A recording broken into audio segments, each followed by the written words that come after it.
Hello everyone, welcome to today's update video for Warframe on the console side. Sorry if I sound a bit under the weather, but I'm not doing so hot on my end, but no matter. I have enough breath in me to do this. So yes, the War Within update is here and has a lot of changes to the game. A lot. Weapons, stages, new places. But yes, as usual I'll keep this short and sweet and tell you only the most important bits. Let's start off with additions, which there are quite a few in this game now.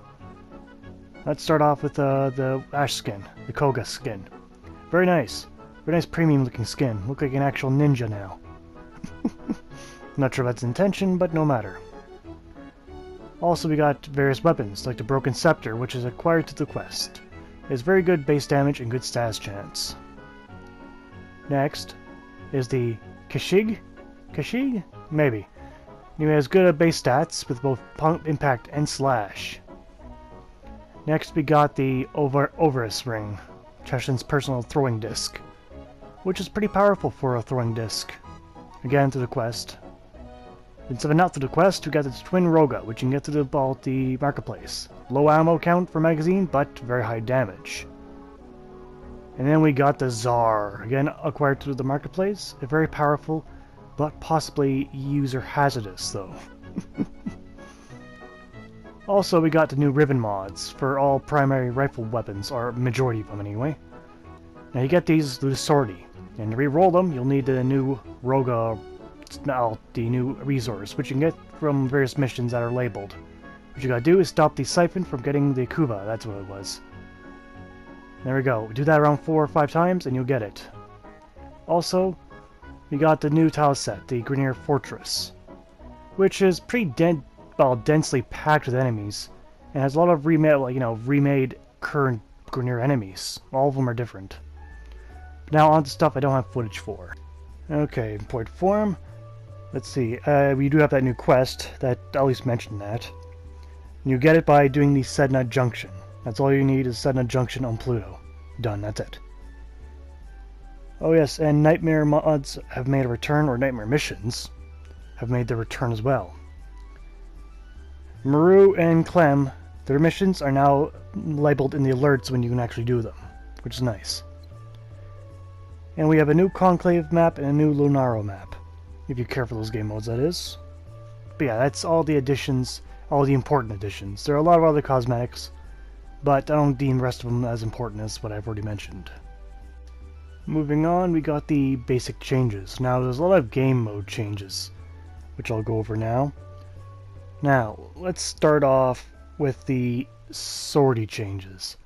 Now, the sortie, pretty much, it no longer has those Wraith and Vandal weapons. Those are gained through invasions, which I'll get onto later. But yes, you can no longer do the sortie until you've done the War Within quest, because that's where you get new ribbon mods. So yes, and we only have renewable items now. There's no longer one get item and it's crossed off. There's no more of that. Okay, now let's talk about the endless fissure missions. You know, the place where you get relics. Now, it's a bit of a long-winded way to say this, but I think I'll try and short it down for you. In short, the longer you stay, the higher your rewards are. You'll get more affinity, more credits, more resources, a second relic that'll crack open. So, in short, multiple prime parts. That's what's reading. I didn't get a chance to do this yet, so that's what I've read. So, only in endless missions: excavation, survival, defense, interception, those missions. The longer you stay, the higher your rewards are. Okay. The invasions are now a little different. For the invasions, when you attack a side and they win, they will occupy a node for 1 hour, or for a day, I mean. Like they did in the old days. But when they do, they'll start building up their resources to build either for the Corpus side, the Razorback Armada, or the Grineers for Marian's ship. So yes, one side winning actually contribute towards something. Next up is the Ash revision. So a couple of moves have been tweaked a little bit. Let's talk about the important one, Bladestorm. Bladestorm works, similarly works, but however now you turn to what I call a John Marston bullet time from Red Dead Redemption. We get to tag various people and you then execute your move again to, kill them. Any target, and every time you tag opponent, it takes a bit of energy. And if you lose that target from your allies, you get the energy back. So that's nice, sort of. It's a bit weird. Next, teleport will allow you to teleport to other objects, not just things with health bars, but to cameras, switches, etc. It's a bit nice to get around. And smoke screen you can now cast it while moving around, and even when you're airborne. So that way you can turn invisible whenever you wish, which is nice. Okay. Moving on from that, we got some very minor changes. Blocking with the Sylvan Aegis will increase both critical and status chance by 15% at a max cap of 60, which is pretty neat. Also similar to that, the Akambrunt can now absorb elemental damage, and when that elemental damage is absorbed, it will grant your weapon, the Ak, with that element you absorbed, temporarily. So that's pretty good. And this one's a bit funny. The Provo has been nerfed! Apparently there's a glitch with that augment with it, that when you do charge up attack, it would hit like up to 5 times at once. Which apparently is too OP for the Provo. So it's been nerfed. Into the ground and into the grave. And that's all the important changes. There are other changes, but those are the most important ones. Let's move on to Conclave changes, which is much smaller than the plane changes for once. That's usually a good thing. Now let's start off.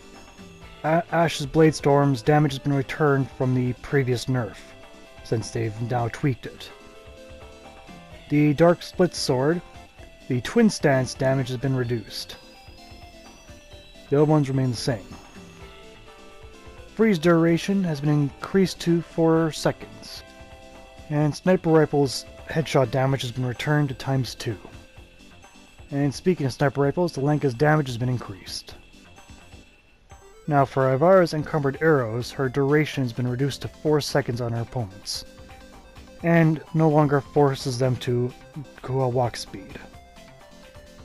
And lastly, the Valkyr Paralysis no longer deals damage, and its range has been reduced.